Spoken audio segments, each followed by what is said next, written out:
Bismillahirrahmanirrahim. Assalamualaikum warahmatullahi wabarakatuh.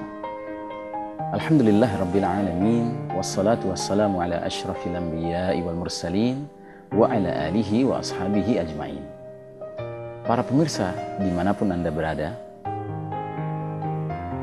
ketika kita menyatakan beriman akan hari akhir, seorang muslim biasanya mendengar kata hari akhir, yang muncul di benak pikirannya adalah hari kiamat.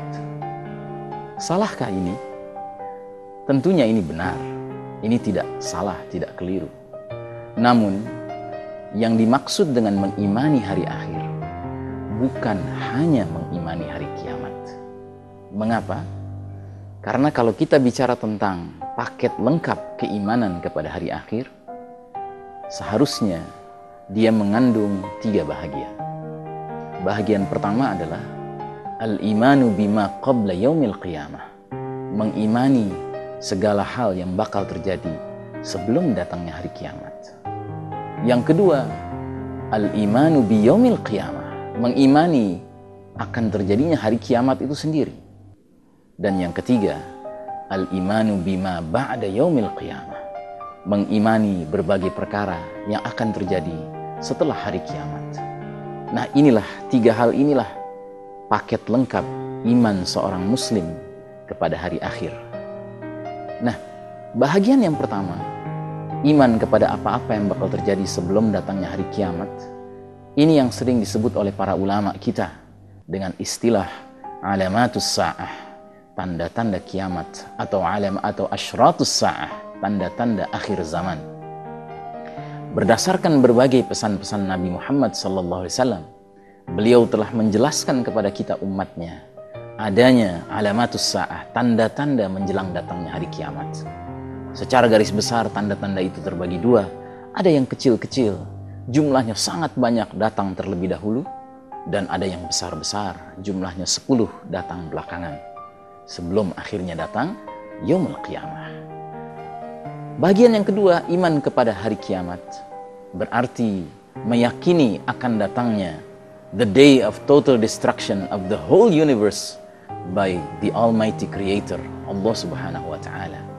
Hari hancurnya seluruh alam semesta ini atas kehendak penciptanya sendiri, Allah yang Maha Kuasa. Nah, kemudian bahagian yang ketiga, al-imanu bima ba'da yaumil qiyamah.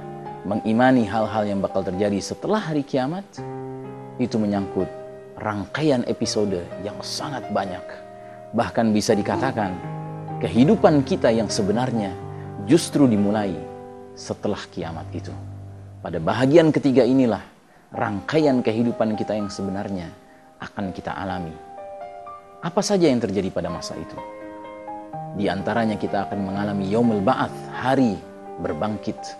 Hari di mana setelah dunia ini dihancurkan dan seluruh makhluk dimatikan termasuk kita semua ini, maka kita akan dihidupkan kembali, dibangkitkan kembali, dikumpulkan di suatu tempat yang bernama padang mahsyar. Sehingga terjadilah yaumul mahsyar, hari berhimpunnya manusia yang paling awal sejak Nabi Adam alaihissalam sampai manusia terakhir di sebuah tempat bernama padang mahsyar. Lalu kemudian kita akan mengalami yaumul mizan, hari kita diadili, ditegakkan neraca untuk menimbang apakah perbuatan baik kita, apakah perbuatan buruk kita yang lebih banyak. Dan berbahagialah mereka yang timbangan kebaikannya lebih berat daripada timbangan keburukannya. Celakalah mereka yang timbangan keburukannya lebih berat daripada timbangan kebaikannya. Lalu kemudian kita akan mengalami episode-episode lainnya lagi. Sampai akhirnya seseorang akan mengetahui apakah dia akan abadi di akhirat nanti fil jannah, di tempat yang penuh kenikmatan yang bernama jannah atau surga atau taman, di mana di sana kita akan merasakan berbagai kenikmatan hakiki, ataukah seseorang akan ditempatkan finnar, di dalam api neraka yang menyala-nyala, siksaan bagi para pendosa dan orang-orang kafir. Wa na'udzubillahi min dzalik. Kita berlindung kepada Allah dari memasuki tempat yang mengerikan itu. Saudaraku rahimakumullah, demikianlah kalau kita berbicara tentang paket lengkap iman kepada hari akhir. Sekali lagi, ada 3 bahagian. Mengimani semua perkara yang bakal terjadi sebelum datangnya hari kiamat. Mengimani hari kiamatnya itu sendiri. dan mengimani berbagai rangkaian episode setelah hari kiamat. Semoga kita semua termasuk orang-orang yang terbimbing untuk mengimani perkara yang sangat penting ini. Wassalamualaikum warahmatullahi wabarakatuh. Bagaimanakah bila